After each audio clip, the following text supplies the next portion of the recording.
Hey everyone, thanks for showing up. Guys in the back, thank you. Everybody, thank you for coming. Appreciate everybody showing up on a Friday. I know it's been a really long week. Really excited about this combo. I know we've been having this conversation now for a while, Luca, and kind of figuring out when we can kind of get in the same room together, have a discussion publicly and everything. Joonatan, you guys at Phaver, thank you for sponsoring the day and being gracious enough to be on the panel. And everybody here for coming. I know it's early in the day. I'm sure everybody had a late night, so thanks for coming. Appreciate it. So first I guess let's start with a couple of intros. I'm gmoney, founder of 9dcc. We recently launched our first collection here in Paris, and now we're showcasing it here in New York for the first time. And the reception's been really good, so I've been really happy about that. Luca. I'm Luca Netz. I'm the CEO of Pudgy Penguins, and I'm about $4,000 less richer after buying all this 9dcc stuff. So. Nice. I only bought one cap so far, but I think I have to buy some more today. We did pay a lot of money for 100 of these hoodies, so this is our first collaboration with 9dcc, a limited edition of 100 Phaver hoodies with the chip on them as well. I'm super happy with these. And so I'm Joonatan. I'm the CEO and co-founder of Phaver. So one of the biggest Web3 social apps on Lens Protocol and soon on Farcaster. Cool, awesome. So thank you for taking the time today, both of you guys. I think one of the really interesting things, and I'm going to always give you guys roses for this, taking Web3 mainstream, I think since I got into the space, has been one of those things that I always wanted to focus on, right? Like, the whole point of doing the collaboration with Adidas is, taking a big brand, bringing them into the space, and really living through that ethos. And I'll say that nobody's done a better job of bringing Web3 to mainstream than Pudgy, and you guys have literally put on a masterclass. I'm sure there's gonna be a Harvard Business School case study on it. If they're not working out already, I'm sure you've been reached out to. But I think one of the things that I've seen, and I'd be super curious as to your thoughts, Luca, is especially over the last 2 years in the bear, there's been a lot of brands that were, let's say, really interested in the hype around NFTs that were like, okay, there's millions of dollars to be made. Obviously, that money has dried up, and they've lost interest in the technology. And it's starting to come back. I'm sure you've been having these conversations, because I know I've been having them. But I think the really interesting thing, at least from my viewpoint as of late, has been, it's like we're gonna create our own culture from within and export that out, as opposed to trying to import Web 2 and try to get them to understand us. I'm not sure if I'm elucidating correctly, but what has been your experience in that? Because I'm sure with the success you guys have had, obviously you're in Walmart, I'm sure you have a lot of opportunities coming at you from legacy brands. What's been your approach with that? So in the bear market, it actually was, when we bought Pudgy, I was like, well, we have hundreds of millions of dollars in secondary volume, the NFT is worth this, and when I actually went to go start pitching brands, those things were actually things they really didn't care about. For some reason, they just didn't take those things seriously. It wasn't until we started to break through on social and started to break through on some of our products that we actually start to get momentum in that direction. I think crypto has had a really bad approach in terms of mainstream adoption, which it's really been predicated on these speculative cycles, where so much money was made and has been made when price is going up and people are talking about it and we reach all the headlines. But adoption right now, I think, is completely predicated on either price going up or price going down, and I don't think that's sustainable, nor does that really emphasize the beauty of the technology. One of the things here that I think was so awesome was when I went to go scan the 9 sign, and I was like, okay, I could basically get this hat for free from the degen stuff.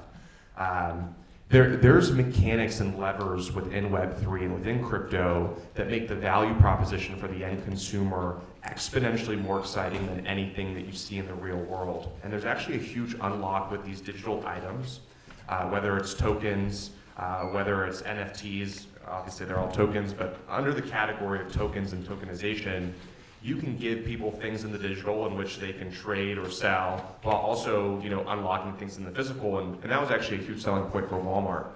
Walmart is all about bang for buck and value proposition, and the fact that we had these layers attached to our toy, I think was super exciting. And so I think kind of our approach is, how do you meet consumers where they are? How do you create a narrative that is not predicated around price going up or price going down? And how do you build something that is not focused on the instant conversion, which would be, an example of an instant conversion would be like FOMO, and then I go buy something immediately because I see my friends all making money, but something that actually has some sort of deep emotional bond that even when price is down, people are still resonating and still consuming and still participating. I think that's where I think NFTs play their role. I actually believe NFTs are that breakthrough product for mass market. I think people understand collectibles, they understand toys on shelf, they understand Bibelin goods, they understand fashion. And this is where I think adoption is truly going to happen. Adoption right now is solely when meme coins are hot and TikTokers are making their viral videos, or Bitcoin or Ethereum breaks all-time highs, but that is a hollow metric and a hollow bar for adoption. That's actually not true adoption, right? The underlying stuff that you're building and that we're building is, we're building, the future of innovation and consumer product, the future of actually being able to, take something that's, maybe you're in my company, but actually being able to align the incentives of our early believers and getting them involved. And really this is the backbone of, I think, a new era of digital ownership. I should be able to own my digital assets the same way that you own the t-shirt on your back and I own the sweater on mine. And so, long story short, to answer your question, I think we have to meet consumers where they are. The metrics that we as degens or crypto connoisseurs and crypto enthusiasts, things that we make reference is actually not what the end consumer and the average person wants. You have to understand that this room is a select room that understands a very niche part of this universe and part of this world, and that the average person that's walking outside has no clue about this stuff, nor do they want to learn it the way that the crypto native want to teach it. They want to learn it through fashion. It's so much easier for a sneakerhead or a fashion kid to walk in here and be like, scan the 9, get some degen, and now I can pay for my hat. That clicks, that works, versus ZK proofs and optimistic rollups and paralyzed EVM and sharding and I don't even know what half those terms are. So. What does that do for anybody, right? And this is there, but those things are important and those things matter, but that is the narrative that has driven this space for the last 10 years, 15 years almost now. But that needs to change. So I'm a component, and I know you believe in this as well. I think the next chapter here is consumer crypto. I think this is where we have to go. There's going to be a plateau. The ceiling is almost here. The ETFs have opened the floodgates. Institutions are coming. TradFi is now being able to pull money and put liquidity into some of our most beloved assets. But where this thing really has to break through and where things hit escape velocity is in the consumer. It's when fashion sees innovation. It's when IP sees innovation. It's when people in the real world are beginning to consume and familiarize this stuff, not because price is up or price is down, but because they actually have some sort of desire and want and need for the product in which is the front end to the back end that is this technology. And so that's my monologue. But, yeah. No, thank you. I appreciate it. That was great. I'll say this too, because I feel like I saw it really early on with what you guys were doing, even before you got into Walmart, where, with all the memes, right, making those jiffies and the memes and all of that stuff and getting a lot of virality out of it. And I've been saying this to anybody I've been talking to for a minute now, is you guys are almost making your version of, I'll say Hello Kitty, but something like that, where I give Pudgy Penguins to all of my friends' kids under the age of 5 for Christmas, for their birthday, for whatever. So they're going to grow up growing up with that IP. And then 10 or 15 years from now, they're like, oh yeah, of course I'm going to buy the bomber of my favorite Pudgy when I was a kid, right? And it's the long game, and I saw that. And I love it, right? Because to your point is, meet consumers where they're at, create something, and this is literally the concept behind 9dcc is, first create something that people want. and then unlock that digital experience, right? And it comes down to the elephant in the room, whether we like it or not, is crypto and NFTs and Web3 are taboo and intimidating to the people not inside this room. What's not taboo and what's not intimidating is this hard-ass hat that you're wearing, or this cute-ass Pudgy Penguin that's in a Walmart. You know, that people understand. People get that. They don't get all the other shit. Whether you like it or not, I wish they would, right? But that's just not how the world works, and you have to go to them and not expect them to come to you. No, yeah, I think you brought up a couple things which I think is really interesting to talk about what you guys are doing, Joonatan, a little bit, is, you know, you said, Luca, people walked in this week, scanned the 9, were able to collect 2,500 DGen. For those that don't know, DGen is a meme coin on Base, which is closely tied to the Farcaster ecosystem. And I firmly believe just the way consumer crypto, I think, takes us mainstream this cycle. I think SocialFi is going to be another huge meta over the next couple months and couple years. And that's exactly what you guys are focused on, right? Like I've been taking more and more of an interest in decentralized social than I have in the past. You know, I logged on to Lens, I logged on to Farcaster over a year ago just to like get my name. But I hadn't really been active in it until maybe the last 60 days. And I'm almost getting to that point where maybe I don't go back, where a new social media platform could come up. But I'm always like, if you're not built on a decentralized protocol where I can port my followers over as I want, I'm starting to not get interested. I feel like we're almost the beginning of reaching that tipping point within crypto.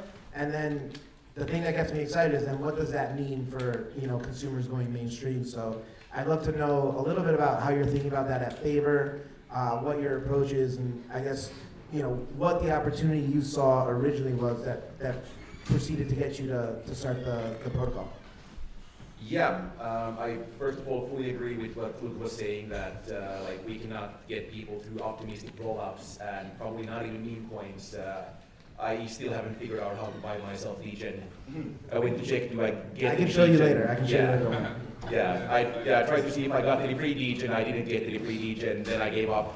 But and I'm still a CEO of a crypto company, so if I would try to explain that to my friends, that would never work. And I think that's something that's always a very important reminder. Like whenever I talk to my friends who are from the same business school and tech savvy, internet savvy, use social media actively, they have absolutely no idea what I'm talking about. All they see is like, okay, so you're going to these random parties, or is this with the Dogecoin stuff, and like what's going on there?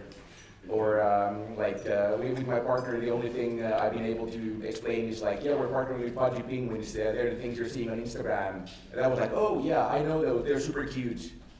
And like that's the way you start kind of getting people in. Like they don't understand, even the smart tech-savvy people don't understand 90% of crypto. I understand maybe 20% of it.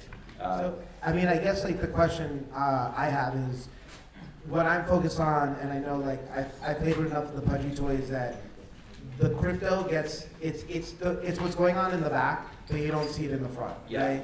And that, so when I recently relogged into Farcaster, I had that same exact feeling where it's like there's a wallet associated to this. It's built on crypto rails, but as the average consumer, I don't need to write down my wallet. I don't need my seed phrase. I don't need to know what my wallet address is right out of the park. Like, are those things that you guys are focused on? And like, if so, like, how are you tackling that problem? Yeah, so we kind of started Phaver as a Web 2.5 app, and it's kind of still a Web 2.5 app in the sense that when you first sign up, you use your Gmail or email. There's no wallet associated with anything.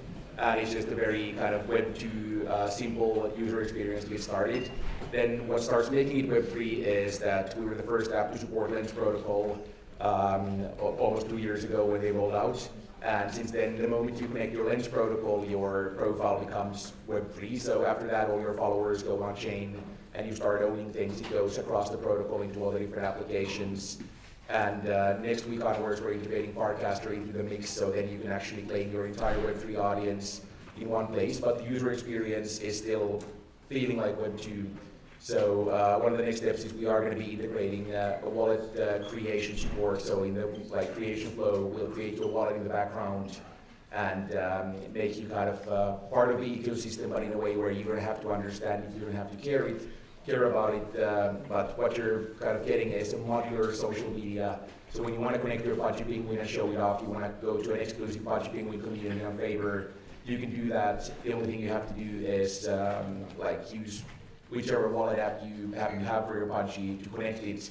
And in the future, I think we can make this even more simple with, for example, delegation protocols where in a Pudgy portal somewhere you have a button like delegate this to Phaver, and people click on it and boom, their Pudgy is appearing on the social graph. And we need to kind of get to a point where people don't have to understand the technology. My kind of main guinea pig for this, she wouldn't appreciate me saying this, but it's my grandmother who I onboarded to Phaver and Lens about a year ago.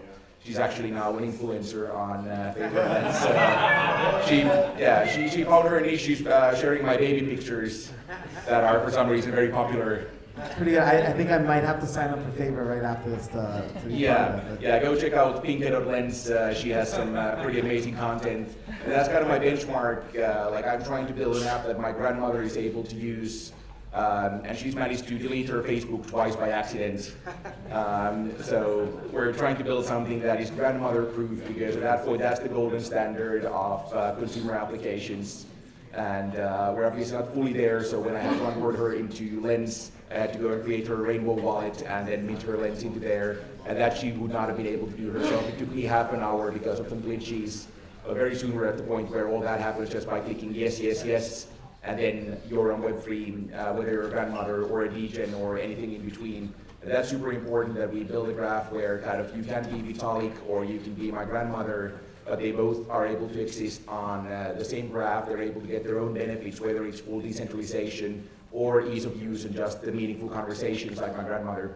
Yeah, no, and I think that brings up a very interesting point, right? Like, I think we're on a scale of fully decentralized, where, not your keys, not your wallet, to custodial, and then people finding what they're comfortable with, right? And I've been saying that to people for years, where some people are like okay with storing all their crypto on Coinbase, and some people want everything in their own wallet fully custodied, right? And so, but I think us as people in this room, as people that are thinking about how to build it, is like you have to build a solution that's pretty easy for everybody out there, right? And like, I know this with our community, I'm sure you guys experience this with your own communities of people are gonna want to live somewhere in that gradient, but the key is when it's built on those rails, right? And I'm gonna use this as an example, and I'd love to talk about a little bit about what Pudgy's thoughts are on this as well. Is I reached out. I'm a huge, obviously, degen bull, and I reached out to the founder like last week,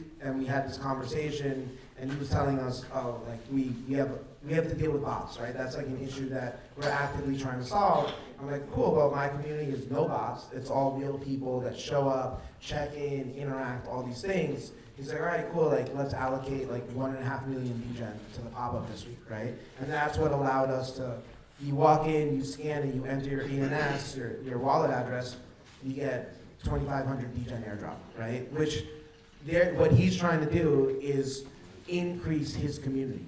And there was no sign up, there was no email login, there was no give your information, which I think is a really interesting thing about all of this, is that now you can target different communities and bring them into yours. That's what an airdrop is. And it's been really interesting having those conversations with new protocols, new companies that are coming into the space starting, of saying, okay, who are the best users in the space, and how do we get that community to come on, right? And I think as a testament to what you guys have built, is you guys are the premier community that people want to be interacting with.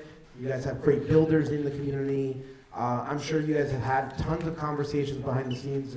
And again, I'm basing this off my conversations. I'd love to know how you guys are thinking about that, because I'm sure it's almost drinking from a fire hose at this point. Yeah, it was a huge unlock for us, which was, I think NFT communities, elephant in the room, is what do a majority of collectors optimize for? Obviously some don't, but a majority of the people that collect NFTs are interested in some sort of monetary value proposition. A huge unlock for us recently was when a couple Pudgy Penguin builders or community members built a protocol, ended up being like a really big one called Dimension, and they airdropped a ton of it to Pudgy Penguin holders. That was a huge unlock and monetary gain for the entire community. That I think opened up a new vertical to NFTs where prior to bring value to your community, you had to create it. And now I think there's this new meta of this self-fulfilling prophecy where if you can curate a culture and curate a brand that attracts the right people to be involved, and if they show up and if they activate and if they participate, I was having dinner with somebody a couple days ago, and there's something about this participation layer that tokenization unlocks that I think is not to be underestimated. And there's a few pockets of communities, I think, within the space that are really going to be targeted for protocols and dApps and different services in which a lot of people have great tech, but what I think this market is valuing this cycle, and I think for the cycles to follow, is I think this market is going to start valuing community and culture more. And the edge case and the X variable is going to be community and culture, because in a world of AI, your tech moat is going to be really small, and eventually it will be non-existent. And so where are you going to win? You're going to win by your ability to curate community and culture, and that is going to be the X factor that everybody wants, not how impressive your tech stack is, because 5 years from now, no human will be able to outperform AI, right? And so, like, even now, ChatGPT could probably outperform pretty much almost everybody else. And so I think there's this meta shift. I look at it as a huge unlock and value unlock. I know you're seeing, I mean, this is so cool for me. Just scanning the 9 and then buying stuff, and you tell me I even get more degen. I think that's an amazing unlock, and you've done that through your curation of community and culture. Pudgy in the same way, right? Like, we worked really hard setting an expectation, fulfilling that expectation.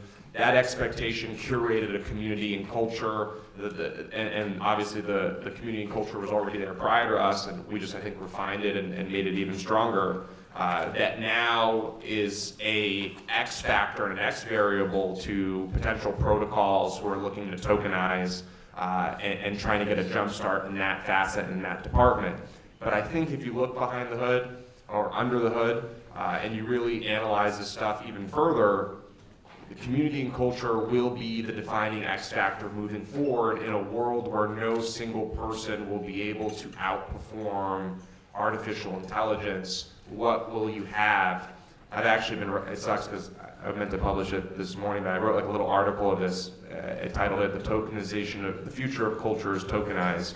And I speak on this. I actually think we're going to take like a de-evolution back to what I think made us really human, which is like art and culture and the things that I think we all really, especially the people in this room, are super passionate about.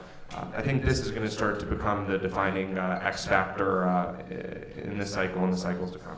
Right. No, I totally agree with that, right? I think that one of the interesting things that we've been focused on, right, is building that community and getting that IRL engagement, because that is going to be the key, right? That is like human connection is what it ultimately comes down to. So like, it's been interesting because I've been finding some like really key learnings we got an airdrop of a protocol built on top of Dimension a couple weeks ago. And because of that, our royalty payment rate went from 29% in the month before to 100% since then, right? Because people want those airdrops, and we're like, all right, well, honor your royalties, right? And it's like you can start using these incentive mechanisms to kind of lead with a carrot instead of a stick, which I think is one of those things with like, paying royalties is a social contract, right? So you can't hard code that at the protocol layer. It's something that has to be like, oh, you're gonna want to pay these royalties because it happens in the real world, right? Like if you walk into a Rolex store, buy a Rolex watch, and then flip it, like good luck ever buying a Rolex from the dealer ever again. You know what I mean? It's like but you need to lead with these mechanisms instead of being like punishment. Be like, oh, like, you want this cake. Like, just pay what we require as a creator, and then like we will also give you those benefits. So it's been great. Like I feel like I've seen a lot of that start to happen more and more. And then I think what we're gonna start seeing in the future too is even like a further segmentation of like what those rewards look like, in the sense that, you know, as much as you want to, guys, make sure you stay safe from the earthquake. But as much as you want to reward the entire community, right? Like there's that Pareto principle, right? Of 80% of activity, 80% of value comes from the top 20% of that community. And so it's like, how do you try to get people to strive to be in that top 20%? And then once they're there, how do you reward them as much as possible, right? Yeah. I could also comment on that, like the community is really the only mode that we can have as a social app, because from the get-go we gave people the chance to essentially back up their entire social graph onto Lens, which means that we don't own any of that. So the only thing that we have is that we have to have kind of the best experience for the people, and the community is a very big part of that. So that's why we've actually, like, we're not kind of a tech company per se, as we know that all of our tech is easily copyable. But we actually have more people on our team who are focused on the community, building partnerships with all of the leading communities and brands out there. We're very close with the Mochaverse team, working with Pudgy on a lot of things, with a lot of the NFT communities, and also we have like 24/7 support in our social channels for people if they have any issues, which is something that no other social channel is providing. Because we really see that just kind of building something for the community, and building the real community is the only mode you can actually have in social as well from now on. And that's, I think, going to be like when people start owning their own data, then one of the big side effects of that is that you can no longer have this kind of predatory model that Facebook and Twitter and everybody else is doing, where once they lock you in, their only goal is to extract as much value out of you as they can. Whereas in our case, when there is no lock-in, the only thing we can do is try to provide as much value to the community as we can, otherwise they go to some other application who's providing more. So I think that's actually kind of like a virtuous cycle where people will be getting better and better experiences. Right, and that's funny because like I was telling people this week, right, exactly to your point, is when's the last time you got like money or an airdrop for wearing like your favorite brand, right? For interacting with your favorite toy, right? It's just like these things, like the paradigm shift is about to change, and it's about to happen at a massive scale, right? Because it's like, literally, I'm like, oh wow, like imagine you wearing Prada, and it wasn't where to earn. It was more like, hey, we like this community, we like what they stand for, we fuck with them. Let's like bring them into our community, and I think we're starting to see that more and more, right? With what you guys, all of you guys are doing, right? And I know we have a limited amount of time because I know you got to run downtown, so and I want to see if maybe we have time for like 1 or 2 questions. But what is the rest of your 2024 look like? If you guys can share any alpha, any sprinkling of tidbits or something, but would love to know what's next for Pudgy, what's next for Phaver. I think from our perspective, I think you've seen us show the world what we can do from a vertical perspective. I think this year we will show you guys what we can do from a horizontal perspective. And so that's my alpha. Critical. It's very cryptic, I love it. For Phaver, a lot of big things coming up. So what we announced this Wednesday is the Phaver Up NFTs, which is the first Phaver NFT collection. That's going to be a free mint on Magic Eden. We're also going to be doing some partner airdrops. For anybody in this room, if you want to qualify for the whitelist, if you download Phaver and you make a post into the NFT NYC community on Phaver, then not only do you find all the other cool NFT NYC folks there, but you also get added to that whitelist. And then the next big announcement coming next week, where we can give you some actual alpha here, is, as I mentioned, we are bringing in Farcaster into the mix. So Phaver from the get-go has been built as a multi-protocol solution. So initially it's the Phaver and Lens social graphs, but it's built in a way where we can actually merge all of these posts into one. So a couple of weeks from now, when you make a post on Phaver, it's going to go on Farcaster, on Lens, but then on Phaver, it's going to show us one post aggregating all of your engagement from all of the different social graphs into one. So then if you haven't onboarded Web3 social yet because it's fragmented, you don't know if you should go on Lens or Farcaster, then Phaver is going to be that one-stop shop for those. And the token is coming very soon, so the Phaver points are the proxy for your airdrop. and you earn those just by posting fun content or helping us discover good content. So we're not making it hard. We're actually keeping it very casual. So even my grandmother is able to earn those points. Cool, awesome. Well, thanks for taking the time. Let's see if we have time for one question. If somebody has, there we go. Shouldn't be. Wait, just a super quick question.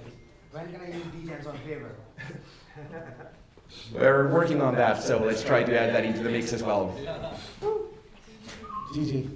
I would love to know for Pudgy, I know you guys have the Igloo brand, so what's coming there on the fashion side? Oh, we're cooking. It's I think for us, it's like how can we make like really dope, things that, because on one side of the spectrum, the hardest part for us, just truthfully speaking, in a small room, has been like this blend where it's like our core nature from like our executive team is like we're very much like into like this shit. You know what I mean? Like, we grew up in Santee Alley in Los Angeles. Like, Peter's first business was an atelier company when he was 18.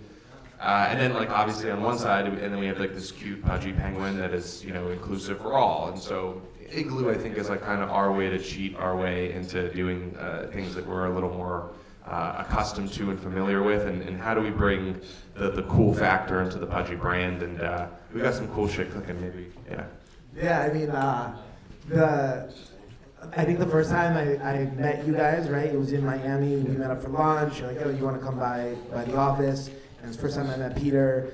And like, I think I was probably there for like 2 hours or something, right? We were hanging out, and I got to know, like, Peter was talking about all the shit that he had done before on the fashion side, and pretty much like I would mention, oh yeah, like I know that guy, I used to work with him, he's great, and I was like, holy shit, like you guys are definitely from like the streetwear game as well, and you showed me a little bit of what you guys were working on, and you guys are fucking cooking, and we've been we've been having conversations, right?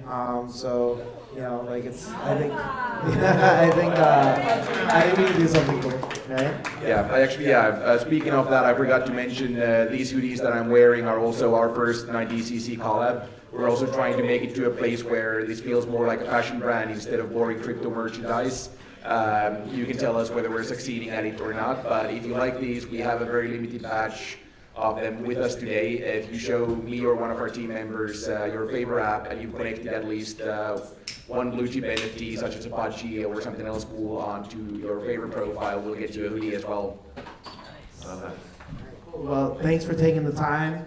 I appreciate everybody coming through on a Friday. I know this weekend's going to be cool. Have a good time. Our list is for the alpha. All right. Yeah. Well, thanks, guys. Thanks for coming on. Thanks for having us.